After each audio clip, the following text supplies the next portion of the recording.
நன்றியோடு உம்மை துதிக்கிறோம், ஸ்தோத்தரிக்கிறோம். கர்த்தாவே, இந்த வேலையிலையும் கூட ஆண்டவரே நீர் சிலுவையில் செய்த ஒவ்வொரு தியாகத்தை கொடுத்த ஆண்டவரை நாங்கள் தியானித்து கொண்டு இருக்கிறோம். கர்த்தாவே, நீர் சொன்ன அந்த வார்த்தை தாகமாக இருக்கிறேன் என்று சொன்னீரையா, அந்த வார்த்தை கொடுத்து தியானிக்க போகிறோம்.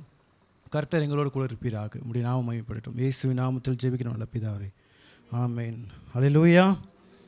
யோவான் 19வது அதிகாரம் 28வது வசனம்.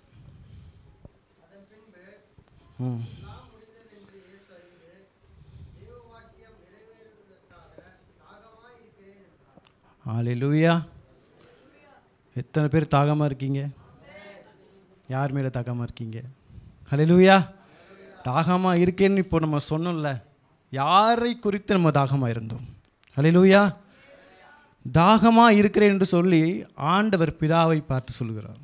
அல்லேலூயா. அதுக்கு அர்த்தம் எனக்கு கொடுத்த வெளிப்பாடு என்னென்னா, லூக்கா 22வது அதிகாரம் 42வது வசனத்தை ஒரு சத்தமாக, பிதாவே உமக்கு சித்தமானால் இந்த பாத்திரம்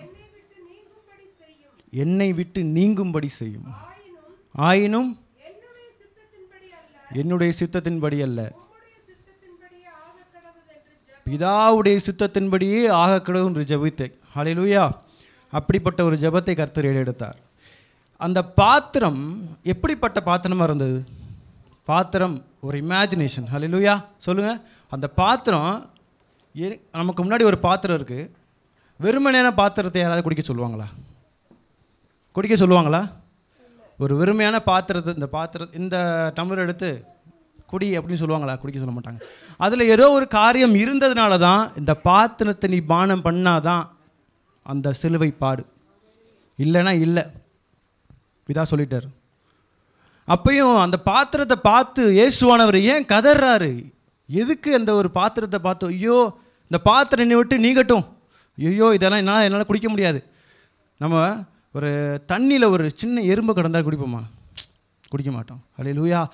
அந்த பாத்திரம் முழுவதுமாய் இந்த பாவம், உலகத்துடைய அத்தனை பாவங்கள், சாபம், மீறுதல், குற்றம், குறை, விபச்சாரம், எல்லா காரியமும் நிரம்பி, அல்லேலூயா.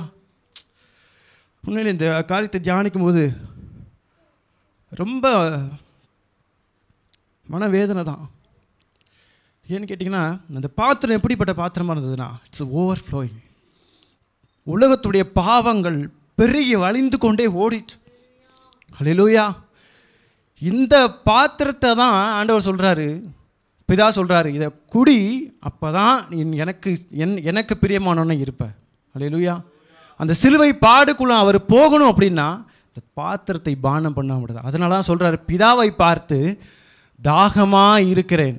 பிதாவை பார்த்து சொல்கிறாரு. கீழே மனுஷனுக்கு அவனை பார்த்து சொல்லலை, ஈட்டி எடுத்து குத்துறவனை பார்த்து சொல்லலை, ரத்தமும் தண்ணீர் வழிந்து ஓடும் அந்த ஈட்டி எடுத்து குத்துறவனை பார்த்து சொல்லலாம் தாகமாக இருக்கு. பிதாவை பார்த்து சொல்கிறார் தாகமாக இருக்கிறேன். ஏன் அப்படி சொல்கிறாருன்னா, அந்த சிலுவையிலையும் இப்போ கூட ஒரு காலன் மனம் திரும்பினா ஒரு காலன் மனம் திரும்பலை. இந்த சிலுவை நேரத்தில் கூட அவரை புரிந்து கொள்ளலை.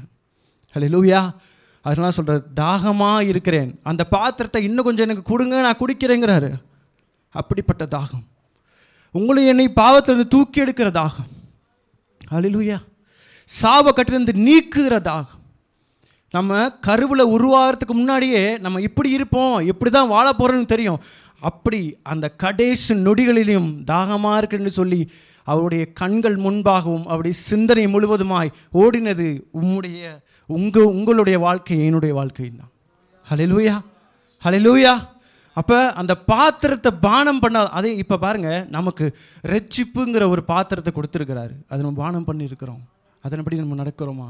ஒரு சில நேரங்கள் தவறு இருக்கிறோம், தப்பு செய்கிறோம், பரவாயில்ல. இன்னமும் அவருடைய இரத்தம் பரிந்து பேசி கொண்டு இருப்பதனால இன்றைய வரைக்கும் ஜீவனுடனும் சுகபலத்துடனும் காணப்படும். ஹல்லேலூயா. ஹல்லேலூயா. அதனால தான் சொல்கிறார், அந்த பாத்திரம் பார்த்திங்கன்னா ஓவர் ஃப்ளோயிங். எனக்கு ஆண்டவர் கொடுத்த வெளிப்பாடு, அந்த பாத்திரம் தண்ணி அப்படியே ஸ்டாண்டர்டாக இல்லை. இந்த டம்ளரில் அந்த தண்ணி வச்சோம்னா பார்த்திங்கன்னா அந்த தண்ணி ஸ்டாண்டர்டாக இல்லையா? உலகத்தில் செய்து கொண்டிருக்கிற பாவங்கள் அந்த பாத்திரத்தின் வழியாய் வழிந்து ஓடிக்கொண்டே இருந்ததான் எனக்கு ஆண்டவர் கொடுத்த வெளிப்பாடு. ஹல்லேலூயா.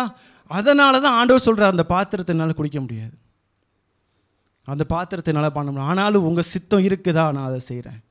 ஏன் அப்படின்னா ஒரு பாவமும் இல்லாத சரீரத்துக்குள்ள ஒரு தண்டனையும் கொடுக்க முடியுமா? இப்போ நான் ஜெயிலுக்கு போகணும் அப்படின்னா தப்பு செஞ்சிருந்தா தானே போக முடியும். அதனால தான் இந்த உலகத்துடைய அத்தனை பாவங்களையும் தனக்குள்ளே செலுத்தி இந்த தண்டனைக்குட்பட்டவராக இயேசுநாதனுங்க காணப்பட்டார். ஹல்லேலூயா. அப்படிப்பட்ட தேவனை நம்ம ஆராய்ந்து கொண்டு இருக்கிறோம். வைராக்கியம் ரொம்ப முக்கியம். ஹல்லேலூயா. இன்றைய நிறைய ஆண்டவர் வெளிப்பாடுகளை கொடுத்திருக்கிறார். அதெல்லாம் சொல்லணும், நேரம் வரும், கர்த்தர் செய்வார். அதெல்லாம் சொல்லியிருக்காரு பாருங்கள். சிலுவை நேரத்தில் தாகமாக இருக்கிறேன், உங்கள் மேலே என் மேலேயும் தாகமாக இருக்கிறார். நீங்கள் பாவத்துக்குள்ளே போயிடக்கூடாதுங்கிற ஒரு தாகம், எந்த சாப கட்டளை போய் அகப்பட்டுக்கிடக்கூடாதுங்கிற ஒரு தாகம். ஹல்லேலூயா. கர்த்தருடைய தாகம் எப்படிப்பட்டதாக இருக்குன்னா, பாவத்தை செய்யாதப்பா, இதுதான் என்னுடைய தாகமாக இருக்குது. உன் பாவத்தெல்லாம் நான் குடிச்சேன்ல, ஏற்றிட்டு சிலுவையை சுமந்து போய் இவ்வளோவா அன்பு கூர்ந்தேன்னு கையை விரித்து சொன்னேன்ல, இன்னமுமா அந்த பாவ கட்டுக்குள்ளே அகப்பட்டு கிடக்கணும். கமான், வெளியே வந்துடும். ஹல்லேலூயா. கர்த்தருடைய நாமம் மகிமைப்படுவதாக. இந்த வார்த்தையின் மூலமாக உங்களை ஆசீர்வதிப்பாராக.